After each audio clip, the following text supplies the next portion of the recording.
Hello everyone. Biotic factors के अंतर्गत जितने भी पॉजिटिव इंटरेक्शंस होते हैं उसके बारे में हम बायोटिक फैक्टर पार्ट फर्स्ट में बात कर चुके हैं।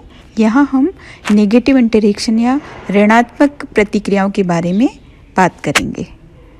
पॉजिटिव इंटरेक्शन के बाद अब हम बात करते हैं नेगेटिव इंटरेक्शन या ऋणात्मक क्रियाओं की। नेगेटिव इंटरेक्शन में इस प्रकार के संबंध पाए जाते हैं जिसमें कि एक या दोनों जातियों को किसी न किसी रूप में हानि होती है। इसका मतलब है कि या तो दोनों ही जातियों को हानि होगी या फिर किसी एक जाति को हानि होगी। तो इस तरीके का जो इंटरेक्शन होगा वो नेगेटिव इंटरेक्शन की श्रेणी में आएगा। इन ऋणात्मक क्रियाओं को बांटा गया है शोषण एक्सप्लॉयटेशन में। इस प्रकार की क्रिया में एक जाति प्रत्यक्ष या अप्रत्यक्ष रूप से दूसरी जाति का शोषण या उपयोग करती है। यह शोषण मुख्य रूप से हैबिटाट के लिए हो सकता है, भोजन के लिए हो सकता है या सबस्ट्रेट के लिए हो सकता है। शेल्टर के लिए शोषण की हम बात करें तो बहुत सारे पक्षी जो हैं वो अपना घोंसला नहीं बनाते हैं और जो दूसरे पक्षी हैं वो घोंसला बनाते हैं, उस घोंसले में अपना अंडे रख देते हैं। तो ये जो ऋणात्मक क्रियाएं हैं वो आएगी शोषण के अंतर्गत।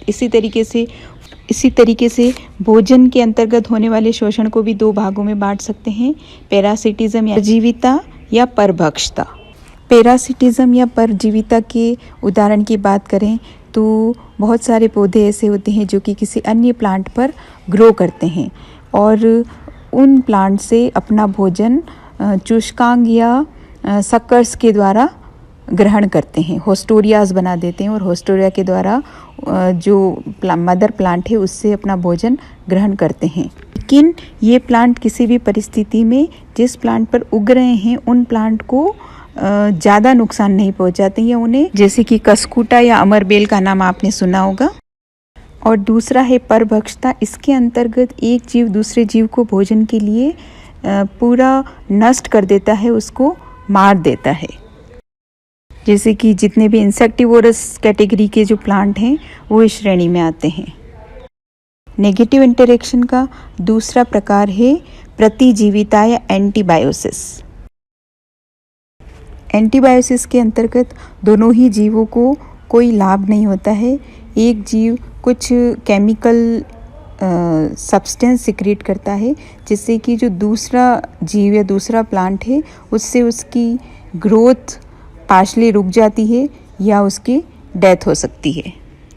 इस प्रकार का जो संबंध है उसे एंटीबायोसिस या प्रतिजीविता कहते हैं। वाटर ब्लूम इस तरीके का ही उदाहरण माना जा सकता है। ऋणात्मक प्रतिक्रियाओं के अंतर्गत ही तीसरा पॉइंट आता है प्रतिस्पर्धा या कंपटीशन। जीवों में अपनी आवश्यकता पूर्ति के लिए जो प्रतिस्पर्धा होती है, कंपटीशन होता है, वो इस श्रेणी में आता है।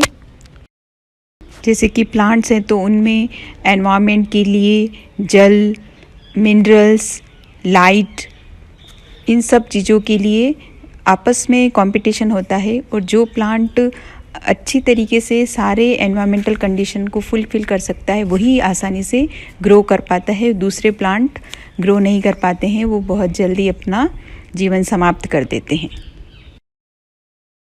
जैसा आपने देखा होगा कि जो बड़े बड़े प्लांट्स होते हैं, बड़े बड़े ट्रीज़ जो होते हैं, उनके नीचे बहुत सारे बारिश के मौसम में या अगर उन्हें वहाँ पर लगातार पानी मिलता रहता है तो बहुत सारे छोटे छोटे सीड ग्रो कर जाते हैं, सीडलिंग्स बन जाते हैं। लेकिन उनमें से सारी सीडलिंग्स बड़ी नहीं हो पाती है, केवल कुछ ही प्लांट जो हैं वो बढ़ पाते हैं। तो ये एक कंपटीशन का उदाहरण है। तीसरा प्रकार है पशुचारण या ग्रेजिंग।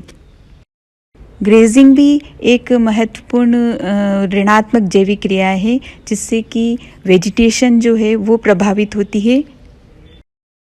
ग्रेजिंग के कारण जो पशु हैं वो वहाँ की वेजिटेशन को बहुत नुकसान पहुँचाते हैं और कभी कभी तो वहाँ मान लीजिए वहाँ कोई स्पेसिफिक वेजिटेशन उग रही है तो वो वेजिटेशन पूरी तरीके से वहाँ से समाप्त भी हो जाती है ग्रेजिंग के कारण। और इसी ग्रेजिंग के कारण वेजिटेशनल चेंजेस भी आ जाते हैं एनवायरनमेंट में कि मान लीजिए जो एनिमल्स हैं या जो ग्रेजिंग एनिमल्स हैं वो केवल जो शाकीय पौधे हैं उन्हीं को ही खाते हैं, तो क्या होगा, वो प्लांट्स वहाँ पर ग्रो ही नहीं कर पाएंगे। जो ही उनमें कुछ लीव्स आएंगी, एनिमल्स उनको ग्रेज कर जाएंगे, तो वो बढ़ ही नहीं पाते हैं, जिससे कि धीरे धीरे वहाँ पर जो थ्रोन प्लांट्स हैं, कंटीली झाड़ियाँ हैं, वो अधिक पनप जाती है बजाय कि उन शाकीय प्लांट्स के। ऋणात्मक प्रतिक्रियाओं का सबसे अंतिम प्रकार है ह्यूमन एक्टिविटीज़ या मानवीय गतिविधियाँ। ह्यूमन बीइंग अपनी डेली यूजेस की आवश्यकताओं की पूर्ति के लिए और जनसंख्या वृद्धि के कारण निरंतर वनों पर निर्भरता बढ़ती जा रही है, जिससे कि प्राकृतिक वनस्पति का ह्रास हो रहा है और एनवायरमेंटल इम्बैलेंसिंग की जो प्रक्रिया आजकल देखने को मिल रही है, प्रदूषण जो बढ़ रहा है, वो भी ह्यूमन एक्टिविटीज़ का बहुत बड़ा कारण है। कभी कभी जंगलों में अचानक से आग लग जाती है, चाहे वो प्राकृतिक कारण रहा हो या मनुष्यों द्वारा लगाई गई हो, या फिर जूमिंग कल्टीवेशन का नाम आपने सुना होगा। तो इन सभी कारणों से वहाँ की पूरे जंगल की जो वनस्पति है वो पूरी नष्ट हो जाती है, जिससे उस फॉरेस्ट की जो संपूर्ण वेजिटेशन है उसमें स्थायी रूप से बहुत ज़्यादा परिवर्तन हो जाते हैं। वहाँ का एनवायरनमेंट ही एक तरीके से पूरा चेंज हो जाता है।